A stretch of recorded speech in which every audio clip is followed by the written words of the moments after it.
Hello दोस्तों, नमस्कार।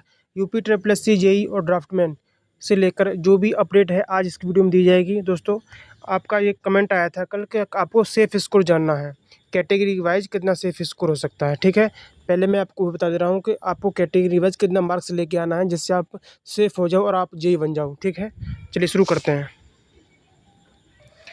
और इसके बाद फिर हम देखेंगे बीटेक वालों से आपको कैसे सावधान रहना है, ये लोग क्या रणनीति कर रहे हैं। ठीक है, इनके ग्रुप में क्या बातें हो रही हैं और ये क्या लोग कर चुके हैं जो हमारे लिए बहुत ही नुकसानदायक हो सकता है। ठीक है, और ड्राफ्टमैन का सेफ स्कोर देखेंगे, परीक्षा से देखेंगे और नोटिस कब तक आने वाला एग्जाम का वो देखने वाले हैं। ठीक है, चलिए शुरू करते हैं। दोस्तों देखिए, आज जो मैं आपको कट ऑफ बताने वाला हूँ सेफ स्कोर, ये बहुत ही जेन्युइन है। और आप देखना जब रिजल्ट आएगा इतना ही जाने वाला है। आप देख लीजिए, 100 मार्क्स का पेपर होगा, आप जानते हो। अब कैटेगरी वाइज स्कोर आपका आप देख लीजिए। ठीक है, अपने हिसाब से। ठीक है, तो अगर आप जनरल में हैं, ध्यान सुनना मेरी बात, अगर आप जनरल में हैं, ठीक है, और आप बॉयज़ हैं, तो आपको कम से कम 60 प्लस नंबर लेके आना है। आप बिल्कुल सेफ हो जाओगे, आप पक्का जी बन जाओगे भाई। ठीक है, दूसरा, अगर आप जनरल में हैं और लड़कियां हैं, गर्ल्स, तो उनको 55 नंबर लेके आना है, 55 प्लस। ठीक है, अपने हिसाब से आप अपना देख लीजिए। ओबीसी में है अगर आप और आप बॉयज़ हैं, तो आपको 58 प्लस नंबर लेके आना है। ठीक है, मैं ये आपको बता रहा हूँ, फाइनल फाइनल स्कोर बता रहा हूँ सिलेक्शन के लिए। ठीक है, और ओबीसी में अगर लड़कियां हैं तो 53 प्लस नंबर लेके आना है आपको, इतना तो लाना है मिनिमम। इसके बाद आप ऊपर ला सकते हो। ठीक है, प्लस करके। अगर आप ईडब्ल्यूएस कैटेगरी में आते हैं और लड़के हैं तो 58 प्लस नंबर लेके आना है। ठीक है, और लड़कियां ईडब्ल्यूएस में है तो 53 प्लस नंबर लेके आएंगी, तो वो सुनिश्चित हो जाएंगी। ठीक है, कोई डर नहीं रहेगा आपको कि आपका हो गया नहीं होगा, आप प्रो सेफ हो जाओगे। ठीक है, अगर आप एससी कैटेगरी में लड़के हैं, एससी कैटेगरी में बॉयज़ के लिए जाएगी 50 प्लस नंबर लेके आना है आपको। ठीक है, और लड़कियां हैं अगर एससी कैटेगरी में तो 45 प्लस नंबर लेके आएंगी। और एसटी कैटेगरी के अगर लड़के हैं तो 46 से लेके 45 से 40 नंबर प्लस आपको लेके आना है। और एसटी कैटेगरी में अगर लड़कियां हैं तो वो 40 प्लस नंबर लेके आएंगी। ठीक है, आप इसका स्क्रीनशॉट ले सकते हो और आप इसको अपने पास रख सकते हो, जिस दिन रिजल्ट आएगा उस दिन मिला लेना आप। ठीक है, यही जाने वाला है, देख लेना आप फाइनल कट ऑफ। और आप अगर फिजिकल हैंडीकैप्ड, जो हैंडीकैप्ड लोग होते हैं ठीक है, पीडब्ल्यूडी से बोलते हैं, वो 35 से 40 प्लस नंबर अपना लेके चलें, सेफ स्कोर हो जाएगा आपके लिए। ठीक है, अब आगे का शुरू करते हैं जो भी कमेंट थे। ठीक है, इन भाई कमेंट आया है कि अगर मैं अभी से तैयारी शुरू कर लूँ तो क्या फरवरी मार्च तक जो एग्ज़ाम होगा तब तक मेरी तैयारी पूरी हो जाएगी। तो भाई बिल्कुल 100% तैयारी हो जाएगी, आप चिंता मत कीजिए। आप मोटिवेट रहिए और अच्छे चैनल से पढ़ाई कीजिए। ठीक है, या अपने जो नोट्स हैं वहाँ से पढ़ सकते हो, कोई बुक ले सकते हैं, आप वहाँ से अपनी तैयारी कर सकते हैं आराम से। आप 3 से 4 महीने में पढ़ाई पूरी कर सकते हो और कंपटीशन को देखते हुए आपका इसमें सिलेक्शन हो जाएगा। ठीक है, अभी कोई देर नहीं हुई है। ठीक है, ये भाई कह रहे हैं कि मैंने पैट 2024 नहीं दिया था, इन्होंने पैट 2024 नहीं दिया था, मतलब जो 23 वाला था। ठीक है, तो भाई ये चूक गए हैं तो कोई दिक्कत नहीं है भाई। अब नए नए पैट से 3000 प्लस वैकेंसी आएंगी, 3000 वैकेंसी जेई की आने वाली है। हाँ, आप तैयारी कीजिए, पैट दीजिए अच्छे से। ठीक है, अगला कमेंट था, तो भाई मैंने बताया था, सबको रिकमेंड किया था कि RW चैनल पर टेक्निकली क्लास चल रही है, वहाँ से आप पढ़ सकते हैं, बहुत अच्छा चैनल है। ठीक है, अच्छा चैनल है वहाँ से। नेक्स्ट है 2025 वाले पैट में यूपी जेई की जो अपकमिंग वैकेंसी आने वाली है उनके लिए सेफ स्कोर क्या रहने वाला है पैट कट ऑफ। तो भाई 20 से 30 नंबर आप अगर लेके आ रहे हैं पैट के पेपर में तो आप आराम से फार्म भर ले जाओगे। ठीक है, जेई का। और ये भाई साहब कह रहे हैं कि हमने जब जब वैकेंसी आई थी UP triple S C JE वाली, ठीक है, तो उसमें 2-3 बार वैकेंसी इंक्रीज हुई थी। तो इन्होंने फार्म जो टिक किया था, टिक करते हैं ना, टिक क्यों किया था, लेकिन जो लास्ट में वैकेंसी इंक्रीज हुई थी उन्होंने कुछ ऑप्शंस पर टिक नहीं कर पाए थे, ये कुछ डिपार्टमेंट में। तो आप जो जो डिपार्टमेंट पर टिक किया है बस आप उसी के लिए एलिजिबल हो भाई। जो जिस डिपार्टमेंट को आप चूक गए हो, आपने जिस पर टिक नहीं किया था फार्म भरते समय, उनमें आप फार्म उससे एलिजिबल नहीं हो सकते। ठीक है,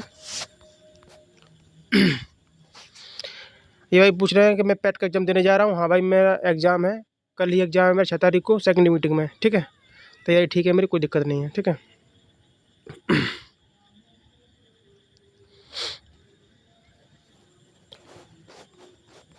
भाई ड्राफ्टमैन का मेरिट कितना जा सकता है। ड्राफ्टमैन का देखो यार, पैट कट ऑफ तो लग चुका है। ठीक है, अब मेन एग्ज़ाम होने वाला है। इसके बाद जो पेपर होगा उसमें जो पेपर को देखते हुए अगर पेपर ठीक ठाक आता है, बहुत ज़्यादा टफ नहीं आता है, तो आप अगर 60 नंबर लेके आ रहे हो तो आप ड्राफ्टमैन पक्का बन जाओगे, 55-60 नंबर। ठीक है, अगर केस सितंबर में हो गया तो दिसंबर में एग्ज़ाम हो सकता है। हाँ भाई, दिसंबर में तो नहीं होगा, अगर इस महीने में अगर केस ख़त्म हो जाता है 9 तारीख में या 1-2 हियरिंग में, तो आपका पेपर जो फरवरी तक तब भी जाएगा भाई। यूपी ट्रिपल एससी जेईई का एग्ज़ाम फरवरी तक ही होगा, ठीक है। मैं एक बीटेक वाले ग्रुप में हूँ और वो सब डिप्लोमा के नाम लेकर मेल कर रहे हैं। भाई ये मैं बताने वाला था कि बीटेक वाले क्या-क्या राजनीति कर रहे हैं, ठीक है। ये लोग क्या कर रहे हैं, आपके नाम से लास्ट में लिख देते हैं मैं डिप्लोमा वाला हूँ, ऐसे करके मेल कर देते हैं सुप्रीम हाई कोर्ट के जज के पास और हाई कोर्ट के ऑफिशियल साइट पे मेल कर रहे हैं और यूपी ट्रिपल एससी में मेल कर रहे हैं और नाम लगा रहे हैं डिप्लोमा वालों का। तो बीटेक वाले ऐसी राजनीति कर रहे हैं भाई, ठीक है। ये लोग हमारे कंधे पे बंदूक रख के गोली चला रहे हैं, ऐसा समझ सकते हैं आप। यूपी ट्रिपल एससी जेईई में नई वैकेंसी आने वाली है भाई, पेट के बाद कम से कम 2300 प्लस वैकेंसी आएंगी, ठीक है। गर्ल्स में पीडब्ल्यूडी का कितना कट ऑफ जा सकता है, आपको अभी मैंने आपको दिखा दिया है, 35-40 नंबर तक जाएगा, ठीक है। ये भैया पूछ रहे हैं कि पीडब्ल्यूडी के बाद सबसे बेस्ट डिपार्टमेंट कौन सा होता है, तो भाई वो है निर्माण निगम। निर्माण निगम बेस्ट डिपार्टमेंट है, ठीक है। उसके बाद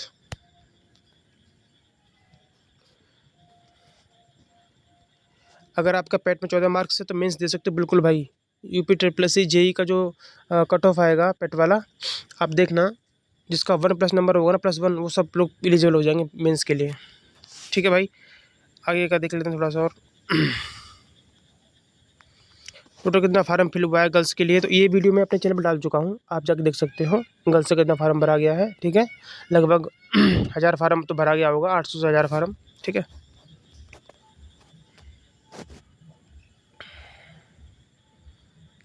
हाँ भाई, ये बात सही ये पूछ रहे हैं कि जो जो यूपी ट्रिपल एससी जेईई की नई वैकेंसी आने वाली पेट के बाद, वो प्लस 46 से 12 जो फार्म है, ये दोनों पेपर कब होंगे, दोनों आसपास होंगे या उसमें अंतर रहेगा। भाई देखो कि अगर कोर्ट केस आपका अभी ख़त्म हो जा रहा है 1-2 महीने में, ठीक है, तो पहले आपका जो 46 से 12 वाला एग्ज़ाम हो जाएगा फरवरी तक, तो उसके बाद पेट की जो नई वैकेंसी आएंगी उसके बाद में होगा।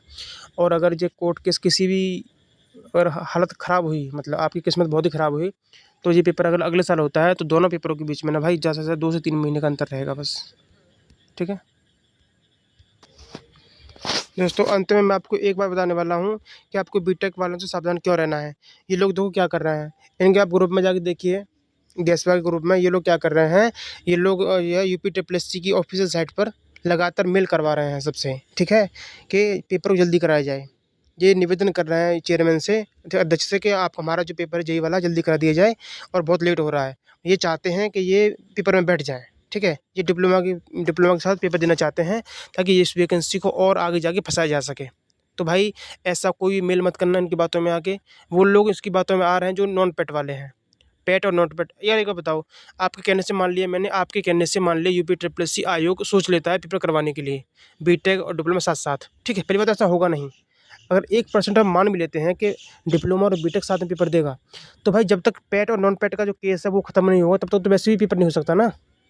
वहाँ भी तो पेच फँसा हुआ ना। जब तक आयोग ये क्लियर नहीं कर सकता कि पेट वाले जो पेट पेपर नहीं दिए हैं वो पेपर बैठेंगे, तो भाई उसको फॉर्म रीओपन करना पड़ जाएगा, ठीक है। तो पहले आपने ही तो केस करवाया था डिप्लोमा वालों को भड़का के, क्या नॉन पेट वाले फॉर्म मतलब केस कर दीजिए पेट वालों के ऊपर, हैं। अभी आप कह रहे हो कि पेपर करवाने के लिए आपने खुद अपने पैर में कुल्हाड़ी मारी है, ठीक है। आपने तो इधर के रहे ना उधर के रहे, तो बीटेक वाले तो बिल्कुल पागल हो चुके हैं भाई, पूरी तरह से पागल हो चुके हैं ये लोग, इनके बस का कुछ भी नहीं है, ठीक है। खुद ही तो ये डिप्लोमा वालों को भड़का के नॉन पेट वालों को फार्म भरवाते हैं, मतलब वो केस करवाते हैं। अब कह रहे हैं कि हमको पेपर जल्दी करवाओ। भाई तुम जल्दी पेपर करवाने के लिए अगर निवेदन करोगे तो आयोग यही कहेगा ना, जब तक पेट और नॉन पेट का केस क्लियर नहीं होगा पेपर कैसे करवा दें हम, ठीक है। तो दोनों ही कंडीशन में आप ही हारने वाले हो, ठीक है। आप दिवालिया हो चुके हो, पागल हो चुके हो, आपका कोई इलाज नहीं है भाई, ठीक है। तो आप थोड़ा सा संभल के रहो, जो डिप्लोमा वाले बच्चे हैं इनसे संभल के रहो, ये किसी को भी काट सकते हैं, ठीक है। तो बाकी भाई आप सावधान रहो, जो भी इन्फॉर्मेशन थी आज की वीडियो मैंने आपको दे दी है, ठीक है। कल की वीडियो मिलते हैं, तब तक धन्यवाद। जो भी लोग नए हैं इस चैनल को सब्सक्राइब कर लेना, ठीक है, और वीडियो को लाइक कर देना भाई, धन्यवाद।